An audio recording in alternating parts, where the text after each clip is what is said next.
Hello friends, welcome to my YouTube channel nursing skills. तो आज इस वीडियो में हम सीखेंगे कि कैसे हम एबीजी के क्वेश्चंस को सॉल्व कर सकते हैं। तो इसके लिए हमें चार चीज़ें चाहिए होती है। पीएच जिसकी वैल्यू 7.35 से 7.45 होती है। PaCO2 जिसकी वैल्यू 35 से 45 होती है। HCO3 जिसकी वैल्यू 25 से 28 होती है। एंड PaO2 जिसकी वैल्यू 80 से 100 होती है। अब इसका मतलब देखते हैं कि क्या होता है। जब भी अब बात आएगी कि पीएच की, इससे हमें दिमाग में एक चीज़ लेके आनी है, या तो हमें देखना है वैल्यू एसिड होगी और या तो वैल्यू होगी एल्केलाइन। जब भी बात आएगी CO2 की, तो हमें दिमाग में एक चीज़ लेके आनी है, वो है लंग्स।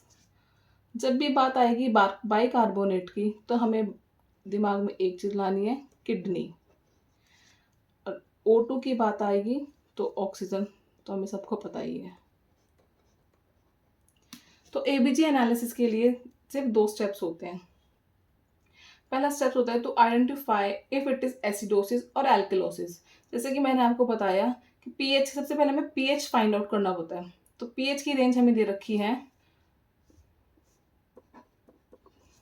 7.35 से लेके 7.45।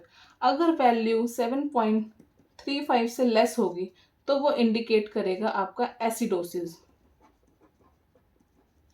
और अगर वैल्यू आपकी होगी 7.45 से ज़्यादा तो वो इंडिकेट करेगी एल्केलोसिस। जैसे कि हम ये एग्जांपल देख लेते हैं। ये वैल्यू 7.25 35 से छोटा होता है, तो इसका मतलब हुआ ये एसिडोसिस है। नेक्स्ट है 7.56। 7.56 जो वैल्यू है, ये 45 से अबव जा रहा है। 56 इसका 45 से अबव जा रहा है, तो ये इंडिकेट करेगा एल्केलोसिस। सेम यहाँ पे वैल्यू दे रखी है 35 और 35 13, तो यहाँ पे 7.35 से छोटी है वैल्यू, तो यहाँ पे आएगा एसिडोसिस। एक दो एग्जांपल और ले लेते हैं। जैसे कि आप पीएच की वैल्यू कुछ भी, जैसे कि 7.60 लेते हैं, तो इस 60 क्या है, 45 से अबव जा रहे हैं, तो वो आपका आएगा एल्केलोसिस में।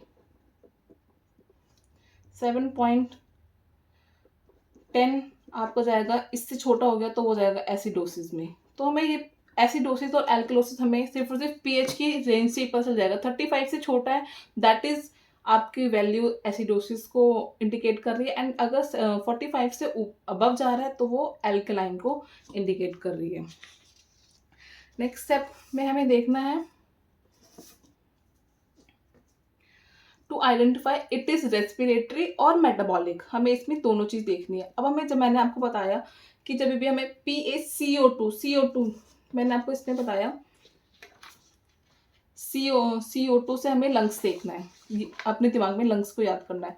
तो CO2 का मतलब आपका आ गया लंग्स, और बाइकार्बोनेट का मतलब आ गया आपका किडनी।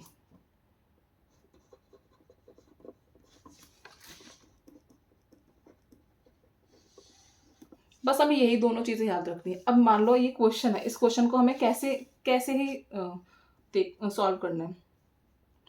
पीएच की वैल्यू हमें दे रखी है 7.25। इसकी रेंज हमारे पास क्या आती है, पीएच की वैल्यू क्या दे रखी है, हमें रेंज क्या है हमारे पास, 7.35 से लेके 7.45। क्वेश्चन में वैल्यू दे रखी है 7.25, तो 25 क्या है, 35 से छोटा है। तो इसका मतलब क्या हुआ, ये क्वेश्चन में हमें पीएच क्या दिखा रहा है, एसिडोसिस।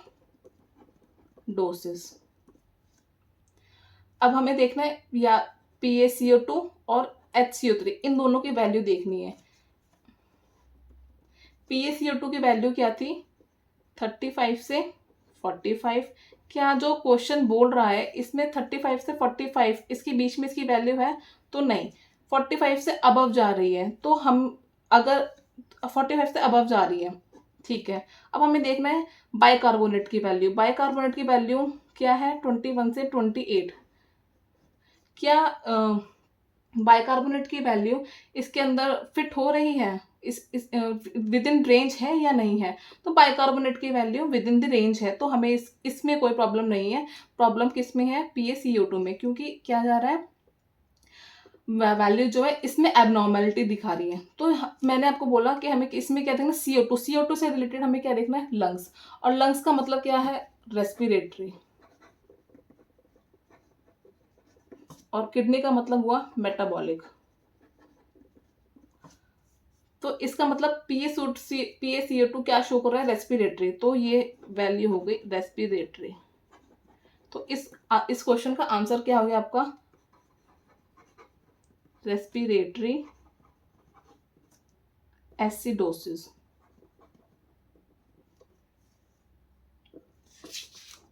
सेम अगर मैं इस क्वेश्चन में पूछना चाहूँ, एक क्वेश्चन आप कमेंट बिलो करना। इस क्वेश्चन को मैं करके दिखाती हूँ। पीएच की वैल्यू हमें 7.23 दी हुई है। तो 23 से इसका मतलब क्या हुआ, 7.35 से लेके 7.45 के बीच में अगर ये वैल्यू है तो ये ठीक है। अगर नहीं है, 23 जा रहा है, तो ये 7.35 से बिलो दिखा रहा है, तो इसका मतलब ये हुआ एसिडोसिस। PaCO2 की वैल्यू 35 से 45 होनी चाहिए थी, ये जा रही है अबव। तो ये क्या शो कर रहा है? रेस्पिरेटरी। इसकी वैल्यू क्या थी? 21 से 28। तो ये with in the normal range है। तो इसका आंसर आएगा आपका रेस्पिरेटरी एसिडोसिस।